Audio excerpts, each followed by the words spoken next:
नमस्कार दोस्तों, welcome to कर्म योगा पॉडकास्ट।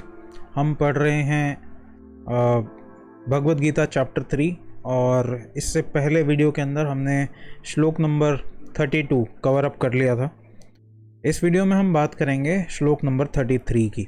तो चैप्टर 3 का जो श्लोक नंबर 33 है वो क्या कहता है, उसमें कृष्ण कहते हैं, कृष्ण ही कंटिन्यू कर रहे हैं और वो कह रहे हैं कि ज्ञानी पुरुष अपने प्रकृति के अनुसार कार्य करता है, क्योंकि सभी प्राणी तीनों गुणों से प्राप्त अपने प्रकृति का ही अनुसरण करते हैं। भला दमन से क्या होता है?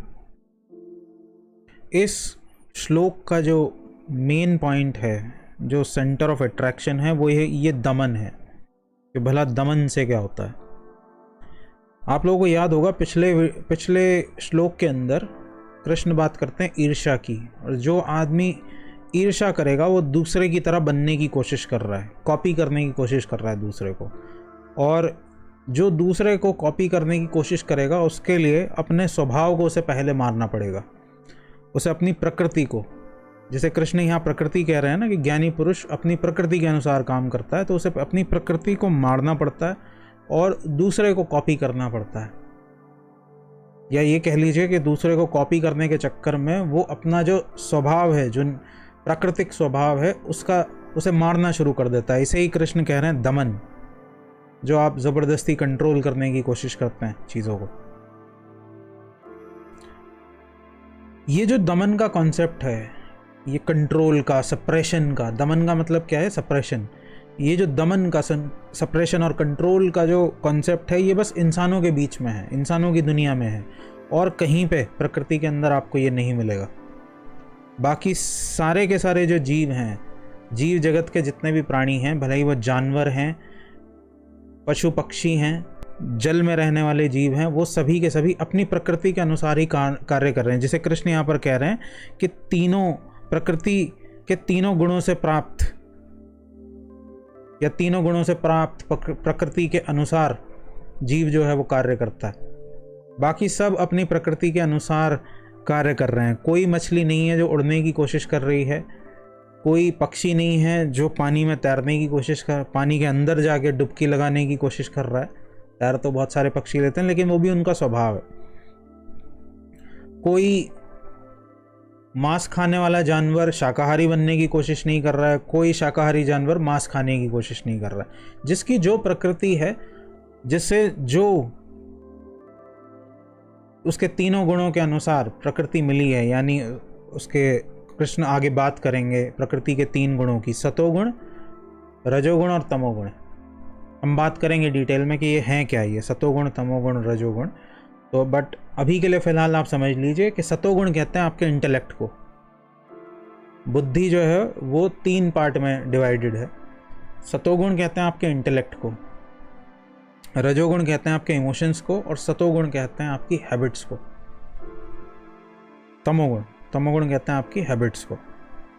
तो इन तीनों के मिक्सचर से एक टेंडेंसीज क्रिएट होती हैं, जिस टेंडेंसी के अकॉर्डिंग, वो है आपका नेचुरल प्राकृतिक स्वभाव। उसी प्राकृतिक स्वभाव के अनुसार हर कोई इस प्रकृति के अंदर कार्य कर रहा है, लेकिन इंसान को अपनी प्रकृति फाइंड आउट करनी पड़ती है। दिक्कत ये है। तो कृष्ण ज्ञानी उसी को ही कह रहे हैं जिसने अपनी प्रकृति को फाइंड आउट किया है और फिर वो उसके अनुसार जी रहा है। ज्ञानी क्या कृष्ण कहते ही हैं, उसे हैं जो अपने स्वभाव को जानता है, जो अपनी प्रकृति को जानता है। प्रकृति कहें या स्वभाव कहें, यहाँ पे जो प्रकृति है वो बाहर वाली प्रकृति से बात नहीं की जा रही है। यहाँ पे प्रकृति मतलब आपका नेचर, आपका खुद का स्वभाव। उसे कृष्ण कह रहे हैं कि ज्ञानी कौन है? जो अपना खुद का स्वभाव जानता है और उसी के अनुसार जीता है। किसी और की प्रकृति या किसी और के स्वभाव से जीने में आपको कष्ट के अलावा और कुछ नहीं मिलेगा। आप परेशान होते रहेंगे क्योंकि आप दूसरे को कॉपी करने की कोशिश कर रहे हैं। हो सकता है किसी का स्वभाव हो कि उसे गणित बहुत जल्दी समझ में आ जाता हो, लेकिन आपको अगर गणित जल्दी समझ में नहीं आता है, आप कर सकते हैं, स्ट्रगल करके सीख सकते हैं उसे, लेकिन अगर वो आपका नेचुरल टैलेंट नहीं है तो फिर आपको बहुत मेहनत करनी पड़ेगी, आपको अपनी तरफ से एफर्ट डालना पड़ेगा। कृष्ण कह रहे हैं कि आपके अंदर भी प्रकृति ने कोई ना कोई नेचुरल टैलेंट दे के भेजा है, उसे आप पहचानिए। इन तीनों के मिक्सचर से आपको एक प्रकृति मिली है, उस प्रकृति को पहचानो, भले ही वो गलत भी है, क्योंकि जब तक आप किसी गलत को नहीं पहचानोगे तब तक आप उसे ठीक भी नहीं कर सकते।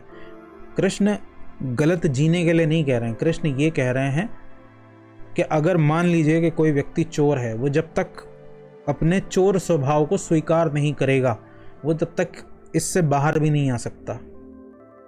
वो जब तक इस चीज़ को स्वीकार नहीं करेगा कि मैं चोर हूँ। कृष्ण कह रहे हैं कि अगर आप चोर हैं तो आप चोर की तरह अपने आप को स्वीकार कीजिए, क्योंकि इसका कांटा चुभता है अंदर, दिल में चुभता है ये कांटा कि मैं चोर हूँ। ज़्यादातर चोर अपने स्वभाव से भागते हैं, वो जस्टिफाई करते हैं इस चीज़ को कि चोरी नहीं करूँगा तो मेरा घर चलेगा कैसे, चोरी नहीं करूँगा तो मेरा घर चलेगा कैसे, या मेरा काम धंधा कैसे चलेगा। वो चोरी को काम धंधा मानते हैं। क्यों? क्योंकि उनके पास भी जस्टिफिकेशन है इसे सही साबित करने के। कृष्ण कह रहे हैं जब आप खुद को चोर की तरह देखना शुरू करेंगे, एक चोर जब खुद को चोर की तरह देखना शुरू करता है तो वो बहुत दिन तक चोरी नहीं कर सकता, वो बाहर आ जाएगा उससे। क्योंकि गलत में जीना, जब आप देख लेते हैं कि आप गलत जी रहे हैं, आपका नेचर ही गलत है, भले ही वो आपको प्रकृति ने क्यों ना दिया हो, आपका नेचर ही गलत है, तो आप उससे फिर फ्री होने लगते हैं, आप उससे बाहर आने लगते हैं, स्वतः ही उससे बाहर आने लगते हैं। आपको कुछ करना नहीं पड़ता उससे बाहर आने के लिए। सिर्फ ये अंडरस्टैंडिंग, ये समझ जाना, इस चीज़ का बोध हो जाना कि मैं गलत जी रहा था, मैं गलत था, ये सुधार की शुरुआत है, ये उससे बाहर आने की शुरुआत है। लेकिन अगर आप इस चीज़ को स्वीकार ही ना करें तो आप उसके लिए जस्टिफिकेशन दे देंगे कि क्यों ये करना सही है। चोर जस्टिफिकेशन दे सकता है कि क्यों चोरी करना सही है। बिलीव मी, इस दुनिया के अंदर हर चीज़ का जस्टिफिकेशन दिया जा सकता है। एक मर्डरर के पास मर्डर करने का मोटिव होता है और वो सही आपको साबित करके दिखा देगा उसे। एक टेररिस्ट के पास दूसरों को मारने का मोटिव होता है, वो आपको सही साबित करके दिखा देगा। क्योंकि उसके पास पहले से ही एक ऐसा आइडियोलॉजी है जो उस चीज़ को सही साबित करती है।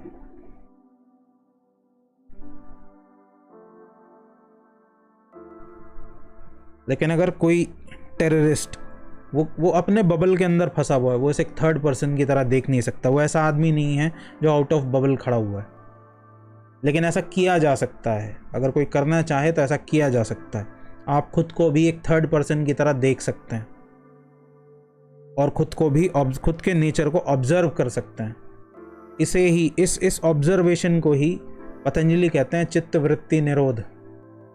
पतंजलि ने अपने अष्टांग मार्ग में, जो पतंजलि योग सूत्रास हैं, उसके अंदर चित्त वृत्ति निरोध की बात की है कि समाधि तक पहुंचने में सबसे बड़ी रुकावट क्या है? आपका चित्त, यानी आपकी बुद्धि। और बुद्धि में दिक्कत क्या है? बुद्धि के साथ दिक्कत क्या है?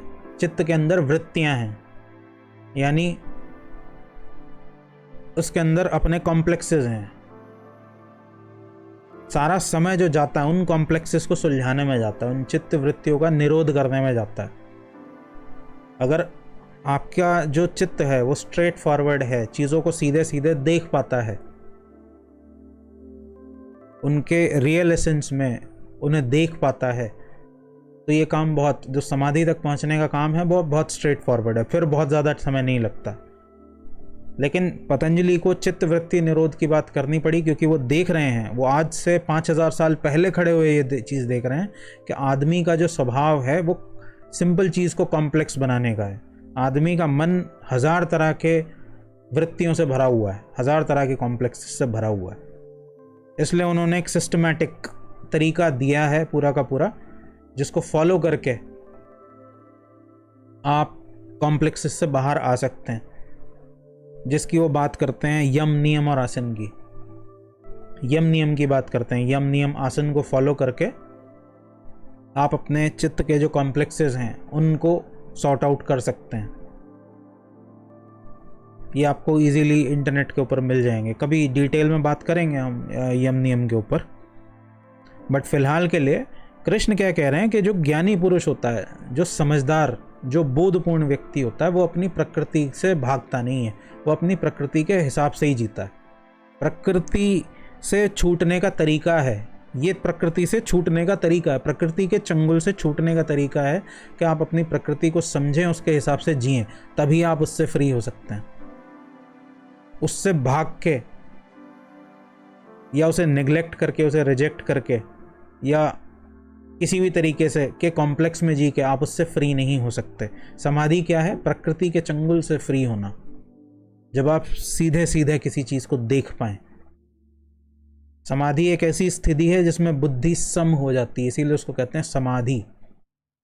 सीधी, सम का मतलब है जो ऐसी बुद्धि जो सीधा देख सकती है चीजों को। इसलिए कृष्ण कहते हैं कि ज्ञानी पुरुष अपनी प्रकृति के अनुसार जीता है, और क्योंकि सभी प्राणी तीनों गुणों से प्राप्त अपनी प्रकृति के का ही अनुसरण करते हैं।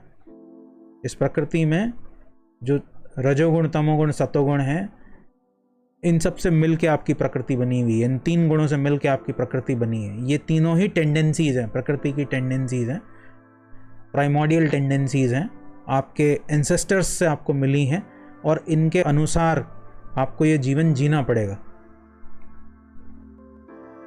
अगर आप इनसे बचने की या इनसे लड़ने की कोशिश करते हैं, जैसे हमारी प्राइमोडियल टेंडेंसीज क्या हैं कि हमें गुस्सा आता है, हमारे अंदर सेक्स है, हमारे अंदर भूख है, हमें डर लगता है, जब तक आप इसे अपनाएंगे नहीं तब तक आप इसे समझेंगे भी नहीं।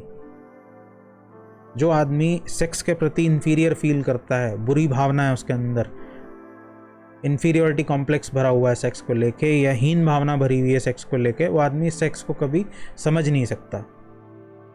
वो फिर करेगा क्या? वो सेक्स तो करेगा, लेकिन सेक्स के प्रति वो कभी भी फिर ओपन माइंडेड नहीं हो पाएगा। वो इसे एक गंदे काम की तरह देखेगा।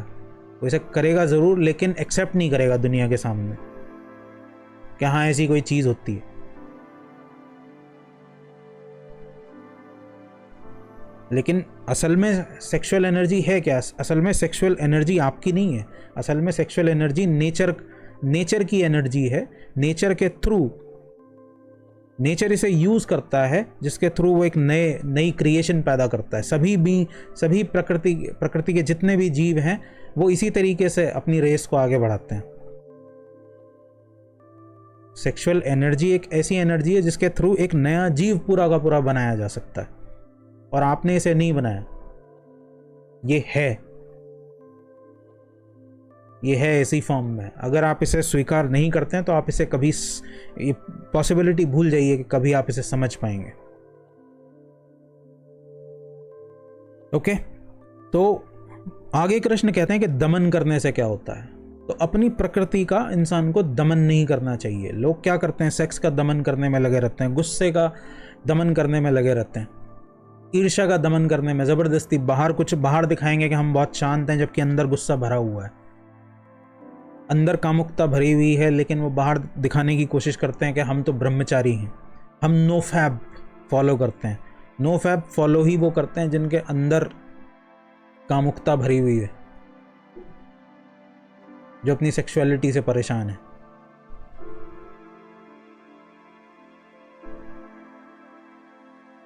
उन्हें ही कसम खानी पड़ती है नो फैब की। जो अंदर से आदमी गुस्सैल स्वभाव का है, उसे ही कसम खानी पड़ती है कि अब गुस्सा नहीं करूंगा, ये तो गलती हो गई बार बार। बजाय कि आप गुस्से को समझें, ईर्ष्या को समझेंगे, ईर्ष्या कैसे पैदा हो रही है, गुस्सा पैदा कैसे हो रहा है, क्या वो कारण है आपके स्वभाव में, ऐसे क्या कारण छिपे हैं जो गुस्से को ट्रिगर कर देते हैं, जो ईर्ष्या को ट्रिगर करते हैं, जो लोभ को ट्रिगर कर देते हैं, लालच को ट्रिगर कर देते हैं। बजाय कि आप इसको समझें, आप क्या करने लगते हैं? आप इनका दमन करने लगते हैं, यानी इन्हें दबाने लगते हैं। अंदर ही अंदर गुस्सा उठ रहा होगा, लेकिन बाहर आप दिखाएंगे कि बड़े शांत हैं। अंदर ही अंदर लालच उठ रहा होगा, लेकिन आप दिखाएंगे कि बाहर हम कितने दानी हैं। तो ये काम ना करें। कृष्ण इसके लिए मना कर रहे हैं। कृष्ण इसको सीधा सीधा मना करते हैं कि भला दमन से क्या हो सकता है। दमन करना is not a good strategy. आप अपनी प्रकृति में अगर सुधार करना चाहते हैं तो आप तभी अपने माइंड को ट्रांसेंड या अपनी बुद्धि को ट्रांसेंड आप तभी कर सकते हैं, अपनी बुद्धि से ऊपर आप तभी उठ सकते हैं जब आप उसे समझ लें। और समझने के लिए उसे स्वीकार करना ज़रूरी है। पहले प्रकृति के 3 गुणों को स्वीकार करना ज़रूरी है। जब तक स्वीकार भाव आपके अंदर नहीं होगा तब तक आप इन्हें ट्रांसेंड नहीं कर सकते, क्योंकि तब तक आप इन्हें समझ ही नहीं सकते। समझने के लिए पहले इनसे फेस टू फेस नज़रें मिलानी ज़रूरी है, और नज़रें मिलाने के लिए पहले एक्सेप्ट करना ज़रूरी है। अगर आप किसी इंसान को समझना चाहते हैं तो पहले आपको उससे बात करनी पड़ेगी। लेकिन अगर आप उस आदमी से बात ही करने के लिए तैयार नहीं हैं, आप कहेंगे मैं उसे अपने घर में ही नहीं घुसने दूंगा, मैं एक्सेप्ट ही नहीं कर सकता कि वो आदमी मेरे सामने घुसे, मेरे सामने बैठे, तो आप भूल जाइए, कोई चांस नहीं है कि आप कभी उस आदमी को समझ पाएंगे। ओके, तो चलिए इसी थॉट के साथ इस वीडियो को एंड करते हैं। आप लोगों का क्या सोचना है मुझे कमेंट सेक्शन में लिखकर ज़रूर बताइएगा। मैं चलता हूँ, मैं मिलूंगा आप लोगों से अगले वीडियो में। तब तक के लिए thank you so much for watching and I will see you next time. Bye bye.